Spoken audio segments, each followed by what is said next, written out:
پمړو پس قربانی کول.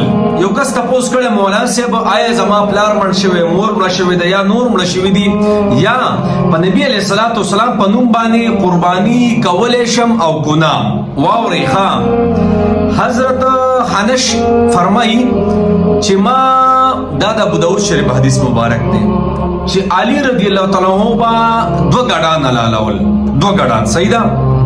نو ما ورته وی چې جناب تاسو دو غډان ولې حلالوي دا خو یو غډم پکار دی یو غډو کا بس خبره ختم استازمه فارغه شو او دې ټیم کې نبی اسلام وفات شوی خو دا د نبی اسلام د وفات نه وروسته خبره ده.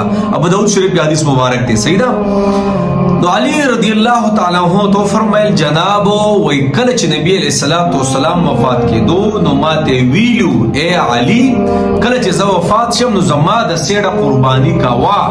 الله اکبر. یعنی زما یې سپکه کوم مفهوم داده کو زم مړم شم دنیا نه لاړ شم زه وصال وکم دنیا نه لاړ شم دنیا نه فردا وکم نو علی ما بنهره یعنی زما یې سبب په دنیا کې کې نو جناب کو چرتا په مړو پسې قربانی جائز نه وي نو نبی علیہ الصلوۃ والسلام با علی رضی الله عنه ته وصیت نکو صحیح ده. نو جناب څومره چې فوتګیان شوی دي هغه ټول د بار تاسو یې سینې ولې شي په قربانی کې ښه. دویمه خبره د محمد رسول الله صلی الله علیه وسلم د فار هم سکوي تاسو یې سکولې شي ښه د ټول امت لپاره هم کولې شي خبره پوه شي دا بالکل ثابت دي خدا شتا. نو جناب قربانی دا یو زبردست د الله جل شانه د طرفه یو حکم دی نو باندې ور لمکوي خزم ور لبانه کی کالی ور سره باندې معنی ور لمکوي.